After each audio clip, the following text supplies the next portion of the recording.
Hello everyone. In this video, I am going to discuss the lesson Rule Britannia written by Kamala Das. Kamala Das is one of the most celebrated writers of Indian literature.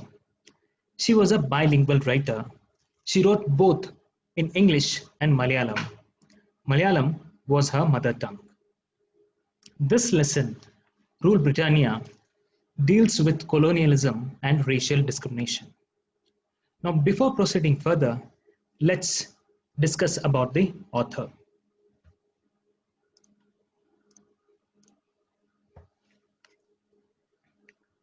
Kamala Das, born in 1934, she died in 2009, was recognized as one of India's foremost poets.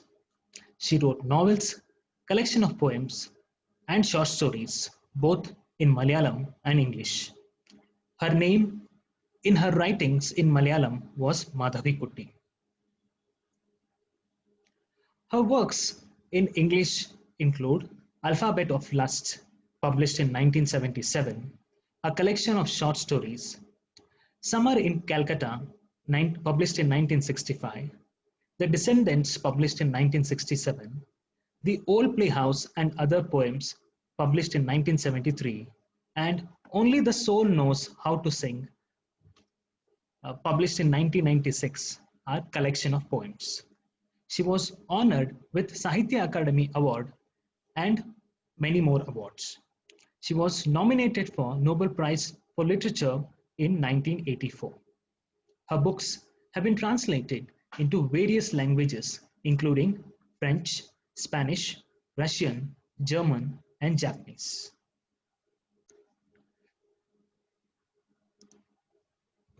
Kamala Das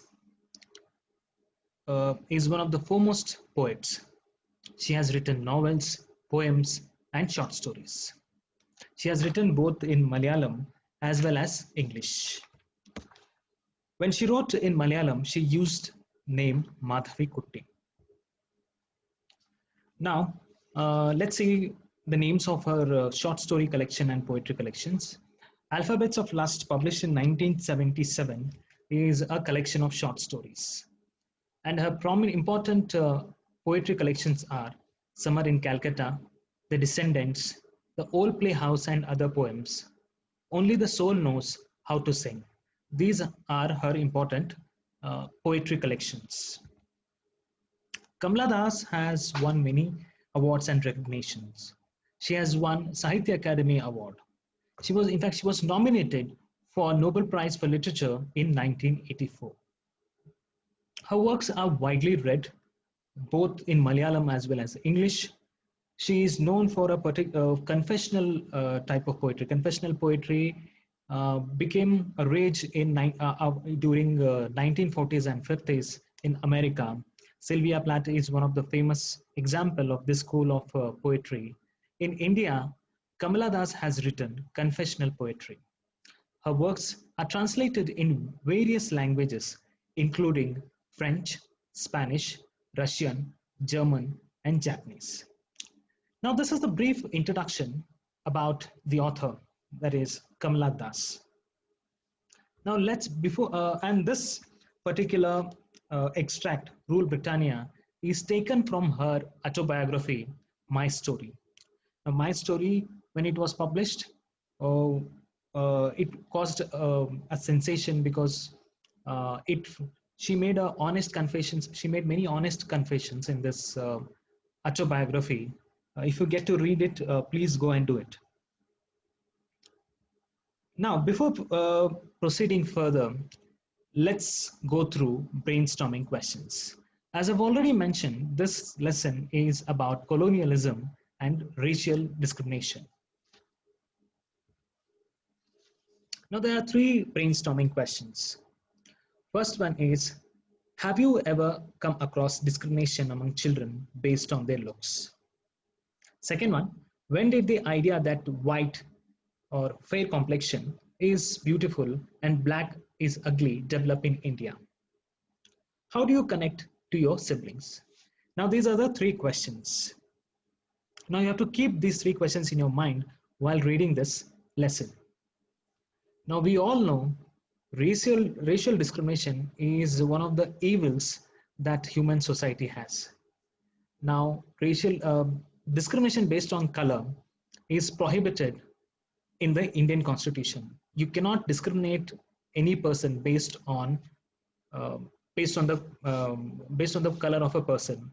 It is mentioned in the Constitution. It's a fundamental. You cannot discriminate a person based on the color. Now, this problem is not specific only to our country, but there is a larger problem. The racial discrimination problem is a problem everywhere. You know, you must have heard about recent protests in America, the killing of George Floyd, and what after the killing of George Floyd and the protests afterwards. So, for example, Black people have fought against this discrimination. They are still fighting. We have still not got rid of this kind of system. For example, South Africa is another example where apartheid was there. And in India, uh, recently, Fair and Lovely changed the name because beauty products like this propagate the idea that fair is beautiful.